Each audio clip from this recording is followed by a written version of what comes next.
Mapenzi ya jinsia moja sio haki za binadamu.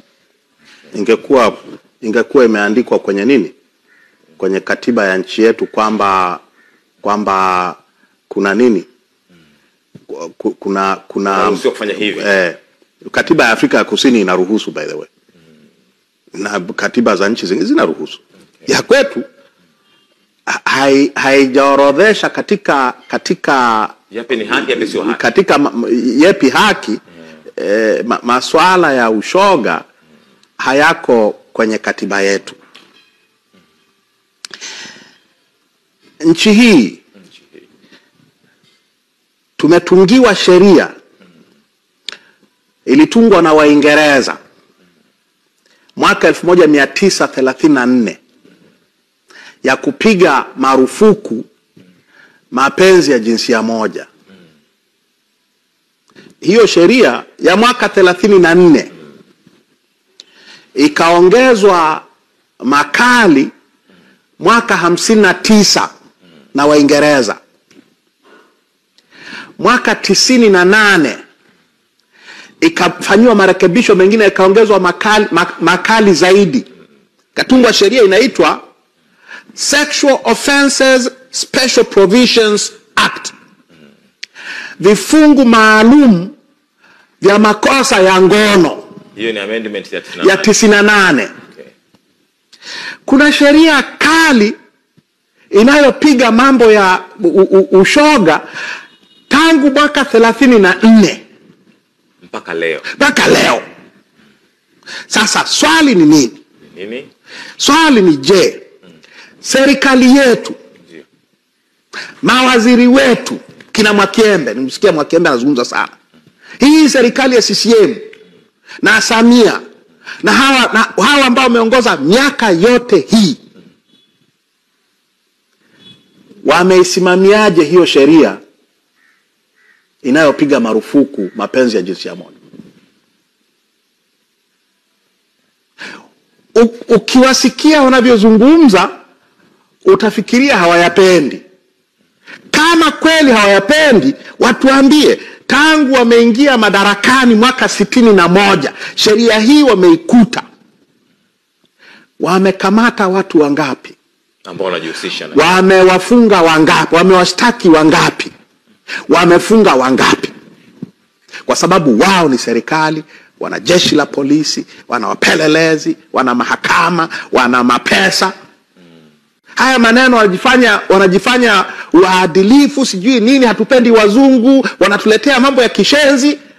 Haya mmeyakataza kwenye sheria zenu kwa miaka 90. Mwaka ujao utakuwa mwaka wa 90 tangu hiyo sheria itungwe. Na ilitungwa na wazungu. Sawa sawa? Mmeisimamiaje? Unanifahamu? Nakufahamu. Mmeisimamiaje? Kwa hiyo tunahitaji kuuliza maswali ya msingi. Wazungu wanatuletea mambo ya ushoga. Wazungu wamewatungieni sheria ya kuyapiga marufuku haya mambo ya ushoga tangu mwaka 34 na ipo mpaka leo kwenye vitabu vyetu. Na inaweka sheria maadhabu kali. Mliongeza ukali wa adhabu mwaka 98. Mmefunga wangapi? Mmefunga wangapi? Makonda, mkuu wa mkoa wa Dar es Salaam alianza na hii nani hii. Hayo bwana, huo sio msimamo wa serikali ya Tanzania, huu ni msimamo binafsi wa Makonda. Hawa ndio wanataka kutuaminisha kwamba wao hawapendi ushoga.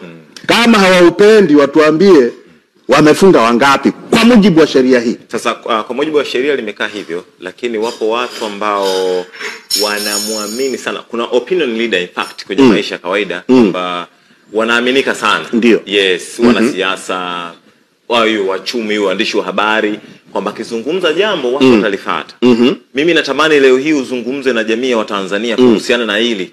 Ili kuna watu ambao wanakuamini sana waondoke na imani kutoka kwao. Nizungumze lipi ambalo sijalizungumza? Maana yake nimesema tuzungumza kwenye sheria. Sasa tuzungumze maoni binafsi ya Mheshimiwa Lissu. Hayo si ndio maoni yangu binafsi? Umetafsiri sheria? Hayo ni maoni yangu binafsi ya kisheria. Haya mambo yanakatazwa, hayapo kwenye katiba, sio haki za binadamu, yamekatazwa na sheria, yatakiwa yasimamiwe. Mbona hayasimamiwi? Mbona hayasimamiwi?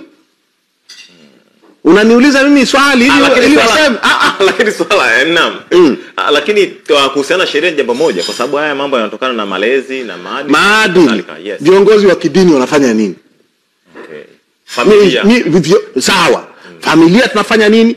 Hao viongozi wanaosimamia maadili wanasimamiaje maadili? Maana tunaambiwa, tunasoma sehemu mbalimbali duniani kwamba huu uchafu huu umejaa vile vile kwa taasisi za dini. Maaskofu wamekamatwa hao duniani wanafanya uchafu huu. Kwa hiyo tufanye nini? Tuzungumze kwa upana wake. Nani ni msafi hapa? Hawa wanaokaa mbona maaskofu wanafungwa kila mahali? Sawa. Hawa ambao wanasiasa, viongozi tumechaguliwa, wanafanya waadilifu. Sheria hii hapa kwa nini hamuisimamii? Kwa nini hamjai kuisimamia? Nyie ni waadilifu gani? Unanifahamu? Nakufahamu. Na of course sisi kama wazazi na kama jamii tuna wajibu wake vile vile. Tuna wajibu wetu vile vile. Nachotaka kusema ni kwamba hakuna mtu wa kumnyooshea mwingine kidole hapa kwamba mimi napinga, wewe unaunga mkono. Unaunga mkono kweli? Au unapinga kweli? Kwa ushahidi huu. Sawa. Mimi nakushukuru sana. Kimsingi unamfahamu